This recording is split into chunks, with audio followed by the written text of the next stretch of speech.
Assalamualaikum warahmatullahi wabarakatuh. Alhamdulillahirabbil alamin. Asyhadu an la ilaha illallah wa asyhadu anna Muhammadar Rasulullah.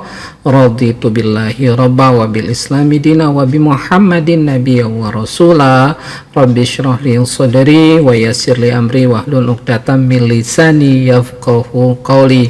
Senang berjumpa dengan Anda semua di mana saja Anda berada. Semoga Anda selalu diberikan kesehatan, semangat yang menggelora untuk menjalani hidup yang kita ciptakan, kita create ya, supaya di dalam kehidupan ini kita selalu berbahagia tentunya ya.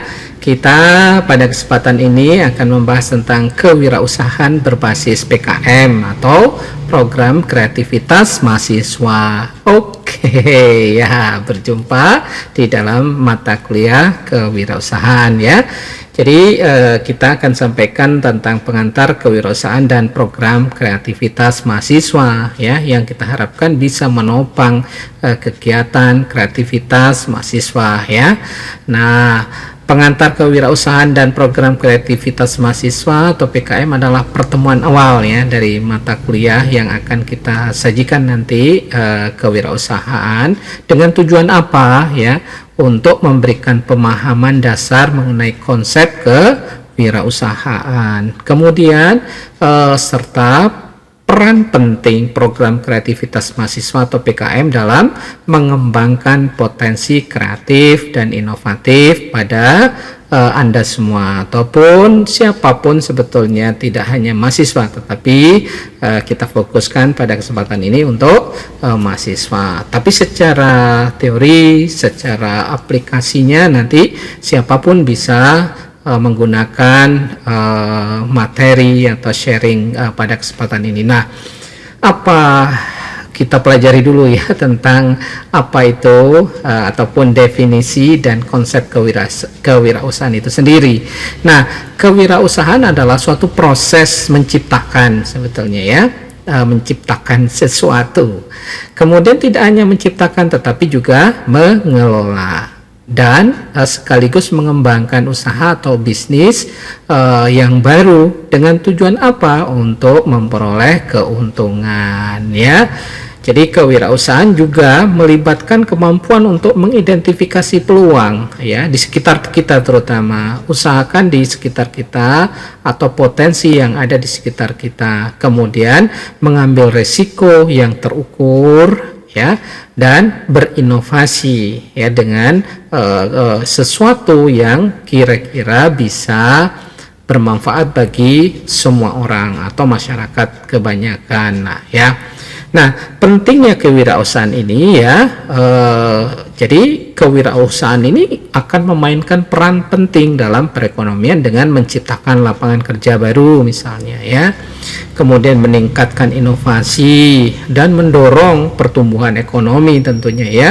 Nah, mahasiswa diharapkan sebagai calon wirausahawan ya, diharapkan bisa menjadi penggerak atau motor perubahan terutama di masyarakat ya, di bidang apa? Di bidang sosial dan ekonomi ya. Jadi mudah-mudahan ya andil mahasiswa yang sudah kita ketahui sejak lama ya, bahwa mahasiswa itu merupakan motor pergerakan ya.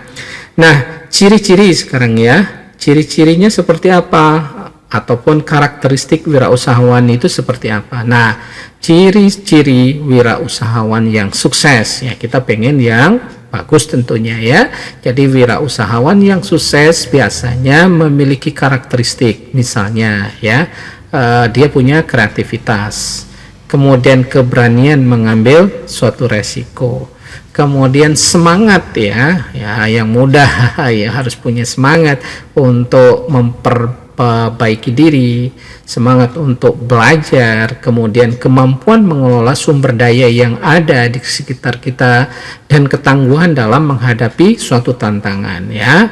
Jadi darah muda nih.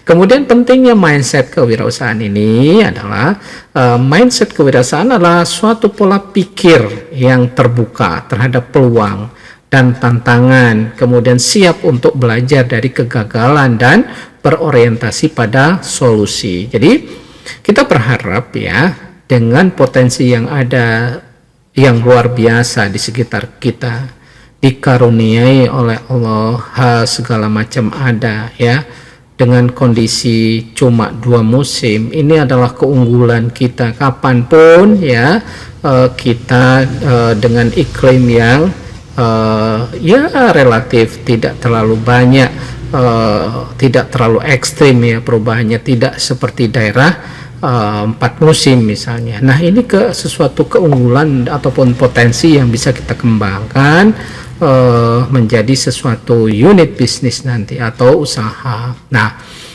kewirausahaan sebagai pendidikan karakter. Jadi diharapkan ya, peran kewirausahaan ini di dalam pendidikan adalah sebagai pendidikan karakter. Nah, kewirausahaan tidak hanya penting tentang membangun bisnis saja ya, tetapi juga tentang bagaimana mengembangkan karakter nih ya. Ini penting ya, seperti punya rasa tanggung jawab, kemudian kemandirian dan kepemimpinan tentunya ya. Jadi kita berharap demikian. Nah, integrasi kewirausahaan dalam kurikulum ya, terutama di kita ya, memang mengintegrasikan kewirausahaan dalam kurikulum pendidikan tinggi bertujuan untuk apa? Untuk membekali mahasiswa dengan keterampilan yang relevan dan siap bersaing di pasar global. Tentunya ini diterapkan untuk semua program studi, apapun program studinya, itu tidak salah kalau kita punya kemampuan untuk berwirausaha ya, menciptakan lapangan kerja yang baru. Nah, bagaimana dengan kaitannya dengan program kreativitas mahasiswa yang kita tahu ya, program kreativitas mahasiswa atau PKM adalah program yang dirancang oleh Direktorat Jenderal Pendidikan Tinggi ya, Kementerian Pendidikan dan Kebudayaan. Untuk apa? Untuk mendorong mahasiswa mengembangkan kreativitas dan inovasi melalui berbagai jenis proyek ya, termasuk penelitian, kewirausahaan, pengabdian masyarakat, teknologi, dan lain-lainnya. Nah, ada jenis-jenis PKM nantinya kita akan pelajari lebih detail ya. Ini baru gambaran saja ya. Yang pertama PKMK, K-nya itu kewirausahaan. Ini berfokus pada pengembangan usaha ataupun bisnis mahasiswa ya, apapun itu ya, entah bisnis kue ataupun boleh dikaitkan dengan program studi dan seterusnya ya. Yang jelas ini adalah usaha ataupun bisnis. Kemudian yang berikutnya adalah PKMP atau PKM penelitian. Nah, mendorong mahasiswa untuk melakukan penelitian inovatif di berbagai bidang ya. Tentunya Anda semua nanti ada tugas akhir ya, dalam bentuk penelitian, nanti dilaporkan dalam bentuk skripsi nantinya ya bagi S1. Nah, yang berikutnya adalah PKMM ya. M-nya itu pengabdian masyarakat. Jadi program kreativitas pengabdian pada masyarakat ya. Mahasiswa nanti mengembangkan solusi untuk permasalahan yang ada di masyarakat dimanapun ya, di sekitar kita. Kemudian berikutnya adalah PKMT atau PKM teknologi. Jadi proyek yang berfokus pada pengembangan teknologi yang baru ya, yang jelas itu kita berkembang terus ya, pengen sesuatu yang bisa membantu kehidupan lebih mudah dan lain-lain ya. Yang berikutnya adalah PKMKC, KC ya, Karsa Cipta, atau mahasiswa menciptakan produk atau karya baru yang kreatif. Tujuan dari PKM ya tentunya untuk mengembangkan soft skill ya, soft skill mahasiswa tentunya ya, seperti kerja tim, misalnya kerja kelompok ya. Kemudian di situ dibutuhkan kepemimpinan, leader, dan kemampuan berpikir kritis, serta hard skill yang sesuai dengan proyek yang dikerjakan ya. Kita harapkan tetap berpotensi pada sumber daya lokal, karena nanti itu bisa membantu kita ataupun masyarakat di sekitar kita tentunya. Nah, sementara tujuan PKM itu adalah untuk membantu mahasiswa. Ya, ini pertama ya, pengembangan keterampilan ini akan membantu mahasiswa mengembangkan keterampilan praktis dan teoritis yang diperlukan dalam dunia kerja dan kewirausahaan. Kemudian di bidang inovasi dan kreativitas ini akan mendorong mahasiswa untuk berpikir kreatif dan menghasilkan solusi baru untuk berbagai tantangan nantinya. Yang berikutnya adalah peningkatan kualitas pendidikan. Jadi meningkatkan kualitas pendidikan tinggi melalui integrasi kegiatan praktis dengan teori yang dipelajari. Kemudian berikutnya adalah kontribusi pada masyarakat, nanti akan menghasilkan dampak positif pada masyarakat melalui proyek-proyek pengabdian dan inovasi yang relevan tentunya ya. Kemudian manfaat dan keuntungan mengikuti PKM ya, program kreativitas mahasiswa nantinya ya. Yang pertama untuk pengembangan diri ya, mahasiswa yang terlibat dalam PKM akan mendapatkan pengalaman berharga dalam mengelola suatu proyek ya, bekerja dalam tim dan menghadapi tantangan dunia yang nyata. Kemudian yang berikutnya adalah pengakuan dan prestasi. Mahasiswa yang berhasil dalam PKM ya memiliki kesempatan untuk meraih pengakuan secara nasional, termasuk peluang untuk berpartisipasi di PIMNAS atau Pekan Ilmiah Mahasiswa yang Pekan Ilmiah Mahasiswa Nasional. Ini seluruh Indonesia akan berkumpul nanti ya di suatu tempat ya.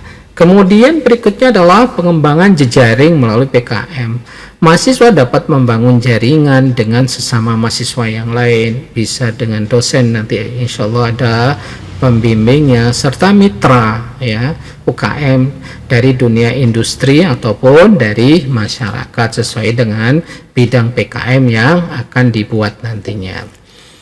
Kemudian kita lebih fokuskan lagi jenis-jenis kewirausahaan di bidang kesehatan ya.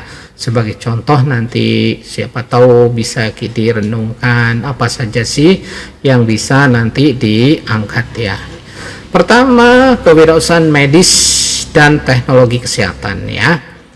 Apa di situ atau topik yang mungkin bisa diangkat, misalnya inovasi perangkat medis ya, pengembangan alat dan perangkat medis baru seperti monitor kesehatan, alat diagnosis atau perangkat wearable untuk pemantauan kesehatan. Sekarang itu sudah muncul banyak sekali smartwatch yang bisa mendeteksi jantung, bisa digunakan untuk olahraga, apapun olahraganya itu bisa digunakan ya, berapa langkah dan lain itu terpantau ya, termasuk sekarang itu mungkin nanti dikembangkan lagi ya macam-macam nanti dari wearable tersebut ya, tergantung kita bagaimana kita mengembangkan. Kemudian berikutnya adalah telemedicine ya, penyediaan layanan kesehatan jarak jauh melalui teknologi video call misalnya, aplikasi dan platform online yang memungkinkan pasien berkonsultasi dengan dokter tanpa harus bepergian. Jadi cuma dalam bentuk HP ya bisa kita mengetahui bagaimana ataupun memberikan saran nanti apa yang harus dilakukan ya. Nah, kemudian aplikasi kesehatan dan kesejahteraan, pengembangan aplikasi mobile untuk pelacakan kesehatan misalnya, manajemen penyakit ataupun program kebugaran. Itu bisa dilakukan. Nah, berikutnya jenis-jenis ya kewirausahaan di bidang kesehatan ini, kewirausahaan farmasi dan bioteknologi. Misalnya pengembangan obat, penelitian dan pengembangan obat baru ya untuk pengobatan berbagai macam penyakit, termasuk penelitian klinis dan produk obat generik, termasuk obat herbal ya, yang di Indonesia memang belum banyak ya. Kalau di luar seperti di China mereka sudah diresepkan, tetapi di Indonesia masih belum ya. Ini sangat disayangkan, kita punya banyak sumber daya istilahnya etnobotani ya, yang mungkin di berbagai daerah banyak sekali yang bisa kita angkat. Nah, kita harus back to nature ya. Kemudian di bidang bioteknologi, misalnya inovasi dalam penggunaan organisme hidup ataupun biologis untuk pengembangan produk medis seperti terapi gen ataupun vaksin. Jangan hanya pada tanaman ataupun hewan yang menggunakan rekayasa genetik, tetapi untuk medis ini juga perlu ya, jangan sampai kita akan mendapatkan dampak negatifnya saja ya, tapi kita berharap ya ada positifnya. Nah, kemudian pembuatan suplemen, misalnya produksi dan pemasaran suplemen kesehatan dan nutrisi yang mendukung kesejahteraan dan pencegahan penyakit ya. Jadi itu beberapa hal yang ini. Kemudian kewirausahaan layanan kesehatan ya, misalnya klinik dan rumah sakit swasta misalnya ya, mulai dari kecil mungkin ada yang bisa mendirikan, ada keleluasan modal ya, mendirikan dan mengelola fasilitas kesehatan swasta mulai dari kecil ya, menyediakan layanan medis, bedah dan perawatan spesialis ya. Kemudian layanan kesehatan rumah ya, kemudian di sini adalah penyediaan layanan perawatan kesehatan di rumah misalnya, termasuk perawatan pasca rawat inap ya, fisioterapi ataupun layanan keperawatan lainnya yang memungkinkan ya. Nah, berikutnya adalah layanan kesehatan mental. Nah, pendirian pusat ataupun klinik yang menyediakan terapi psikologis, konseling misalnya, dukungan kesehatan mental. Nah, ini banyak diperlukan. Nah, mudah-mudahan ini ya, karena sekarang dengan stres yang ada ya, yang mungkin bisa memicu penyakit yang harusnya tidak sakit bisa sakit. Nah, itu perlu layanan kesehatan mental ini, tetapi belum banyak dan peluangnya sangat besar tentunya ya. Kemudian berikutnya adalah kewirausahaan di bidang kesehatan masyarakat, misalnya program kesehatan komunitas ya, inisiatif yang dirancang untuk meningkatkan kesehatan masyarakat melalui edukasi, bisa penyuluhan dan program preventif. Kemudian penyuluhan dan edukasi ya, pengembangan program edukasi kesehatan untuk masyarakat termasuk kampanye pencegahan penyakit dan promosi gaya hidup sehat. Kemudian berikutnya adalah kampanye vaksinasi dan pencegahan, misalnya pelaksanaan program vaksinasi dan kampanye pencegahan penyakit menular ataupun tidak menular. Berikutnya adalah kewirausahaan dalam penyediaan layanan kesehatan berbasis teknologi, misalnya rekam medis elektronik atau EMR ya, pengembangan dan implementasi sistem rekam medis elektronik untuk mempermudah pengelolaan data pasien dan meningkatkan efisiensi layanan. Kemudian yang sekarang lagi tren itu kecerdasan buatan AI ya, dalam kesehatan tentunya ya, menggunakan AI untuk analisis data medis misalnya, diagnosis otomatis ataupun personalisasi perawatan berdasarkan data pasien. Ya. Kemudian berikutnya adalah kewirausahaan dalam gizi dan diet atau diet ya. Jadi misalnya konsultasi gizi ya, menyediakan layanan untuk konsultasi dan perencanaan diet ya untuk individu dengan kebutuhan khusus atau yang ingin meningkatkan kesehatan melalui pola makan yang baik ya dan benar tentunya ya. Kemudian berikutnya adalah produk makanan sehat ya, pengembangan pemasaran produk makanan sehat, misalnya makanan organik ataupun bebas alergen yang mendukung gaya hidup sehat tentunya ya. Banyak sekarang orang yang punya keterbatasan dan sangat sadar sekarang dengan produk organik ya. Ya, jangan sampai makanan memang kelihatannya bagus tetapi begitu dimakan malah menimbulkan penyakit. Itu tidak kita inginkan seperti itu. Kemudian misalnya ya, berikutnya adalah kewirausahaan dalam perawatan lansia ya. Fasilitas perawatan lansia ini pendirian panti jompo atau rumah perawatan lansia yang menyediakan layanan perawatan jangka panjang untuk orang tua misalnya, dan ini perlu ya ditolong ya, perlu pendampingan dia untuk orang tua atau untuk orang lansia. Nah, kemudian teknologi perawatan lansia, inovasi teknologi untuk mendukung perawatan lansia seperti alat bantu untuk mobilitas atau sistem pemantauan kesehatan ya, seperti itu. Nah, berikutnya kewirausahaan dalam kebugaran dan wellness ya, misalnya gym yang lagi bertumbuh ini dan studio kebugaran ya. Jadi pendirian fasilitas kebugaran yang menyediakan layanan olahraga, pelatihan pribadi, dan kelas kebugaran, senam dan lain-lain ya. Sekarang itu udah tumbuh banyak sekali. Kemudian berikutnya adalah program wellness ya. Pengembangan program wellness ini mencakup kebugaran, manajemen stres, dan kesehatan holistik ya yang ini. Nah, berikutnya adalah kewirausahaan dalam penelitian dan pendidikan kesehatan. Misalnya pusat penelitian kesehatan, mendirikan institusi penelitian yang memang fokus pada studi penyakit, terapi baru, ataupun kesehatan masyarakat. Kemudian pendidikan dan pelatihan kesehatan ya. Jadi menyediakan pelatihan dan kursus untuk profesional kesehatan ataupun masyarakat umum dalam berbagai aspek kesehatan dan perawatan ya. Nah, sekarang yang berikutnya adalah kewirausahaan dalam asuransi kesehatan. Jadi produk misalnya asuransi kesehatan. Jadi pengembangan produk asuransi kesehatan yang menawarkan perlindungan biaya medis dan pencegahan penyakit tentunya ya.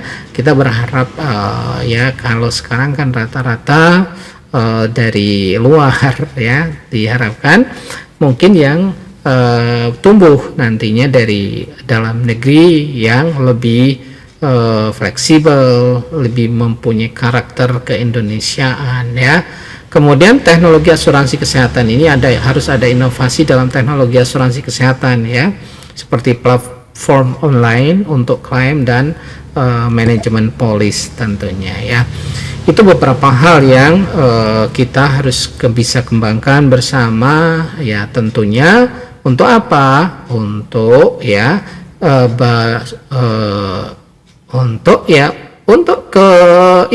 untuk kepentingan kita bersama, supaya kita berdaya, bermanfaat, sekaligus mahasiswa terutama atau siapapun ya mempunyai kegiatan yang bisa menghasilkan ya, jangan jadi pengangguran ya. Kita insya Allah mudah-mudahan dengan semangat, dengan upaya, dengan usaha kita pelajari ilmunya dan kita terapkan, itu yang penting di dalam keseharian kita. Mungkin demikian yang bisa disampaikan untuk pertemuan kali ini ya. Nasrun minallah fathun qarib. Wassalamualaikum warahmatullahi wabarakatuh.